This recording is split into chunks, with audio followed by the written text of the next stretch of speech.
the exhale on the exertion rule and why it's BS, essentially. And at the very least, a very antiquated and lazy way of looking at breathing during exercise. So, when I was in school, when I was in college getting my degree in kinesiology, that's the first time I heard of the exhale on the exertion rule.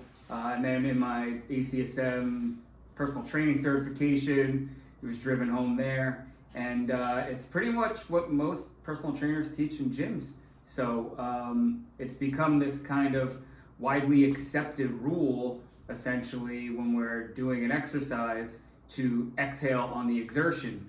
So first, let's just talk about what that means. So, most people do know this already, but for those who are kind of new to the concept, exhaling on the exertion means you're blowing air out when you're doing the forceful part of the exercise, meaning let's take a bicep curl. So exhaling on the exertion would mean exhaling while lifting the weight, right? The exertion, the hard part. I'm not going to get too deep into concentric and eccentric contractions of the muscles, but the working part, the exertion part, that's called a concentric contraction. Essentially, the two heads of the muscle get shorter when the muscle contracts. And then the eccentric is when the muscle lengthens.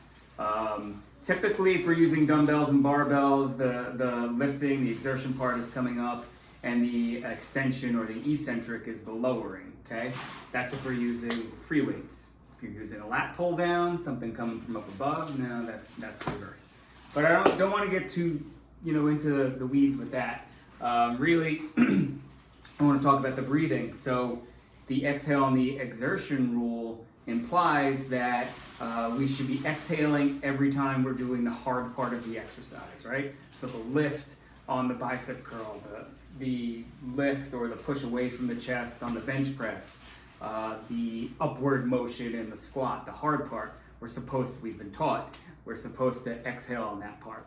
And there's a reason why it was taught, I believe, and the reasons are to make sure people, number one, aren't holding their breath, which can be pretty dangerous for blood pressure and things like that. Although holding the breath, there are some uses for that, especially in really heavy lifting, but for most people, they're not doing those heavy lifts, right? The average person is not, deadlifting 300, 400, 500 pounds on a regular basis. So for the typical person doing a workout, holding the breath, that's kind of like off the table, so to speak, until we get into more advanced lifting techniques.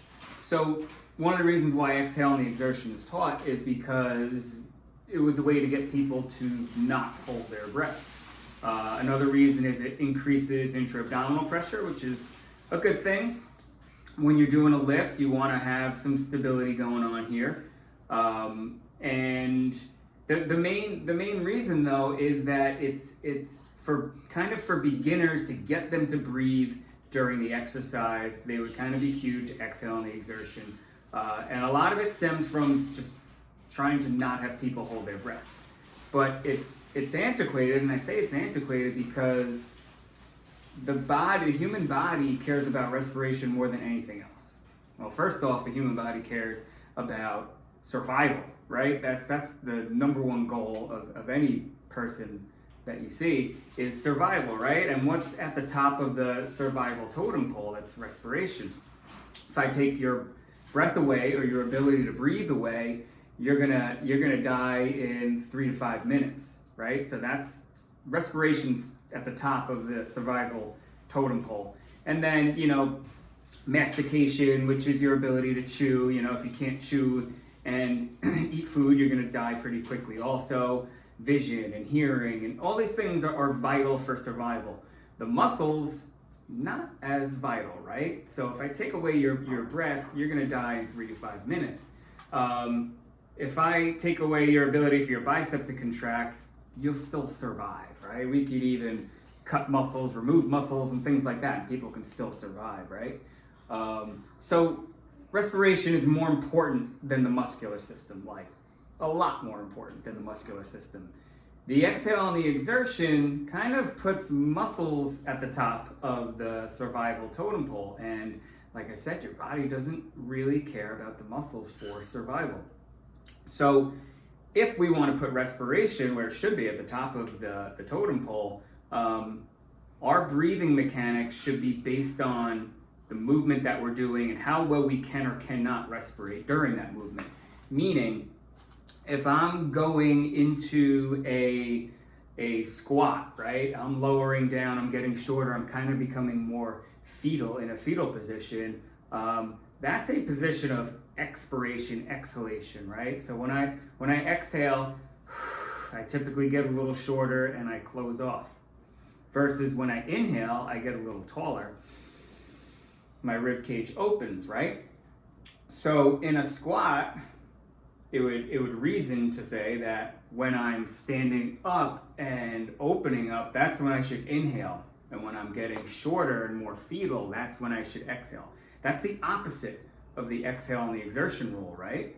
The exhale and the exertion rule states that when we're coming up, that we should exhale, right? So we don't want to screw the body up by breathing at the wrong time, meaning if I'm following the exhale and the exertion rule, let's take another exercise, for example, an overhead press. Exhale and the exertion implies we should exhale while pushing the arms over the head. However, I just showed you that when we exhale, we become more fetal, right? The shoulders round forward a little bit when we exhale. When we inhale, the shoulders come back, right? So if I'm doing an overhead press and I exhale while doing that, my shoulders come forward. This is not a good position to do an overhead press in. But if I inhale as I move my hands over my head, now it opens up that whole shoulder girdle. So what can happen is, and what a lot of people do at the gym, they exhale and they're pushing weights over their head and they're actually locking up their joints while trying to do that lift. So they're actually working against themselves, and that's how injuries happen. So what we want to do is kind of examine the exercise. Am I getting shorter and more closed off and more fetal, or am I becoming taller and opening up? That should dictate the movement, right? So the shortening and the closing off, that's exhalation.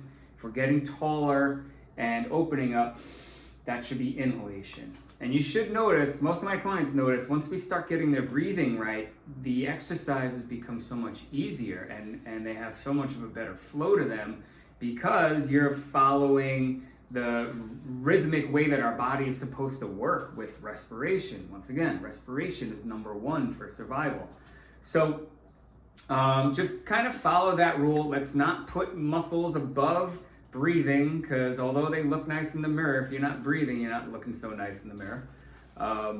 So just kind of follow that rule. Just think about it this way. If I'm getting shorter and more closed off, I should be exhaling. If I'm getting taller and opening up, I should be inhaling. Certain exercises, it's not as clear cut, right? Like the bicep curl, there's not much change going on here, right? In the torso. So it's a little less important on those exercises, although I still would argue this is more closed and this is more open, right? So I typically would exhale on the way up for the bicep curl, and that runs parallel with the exhale and the exertion, but it's not because of the exhale on the exertion.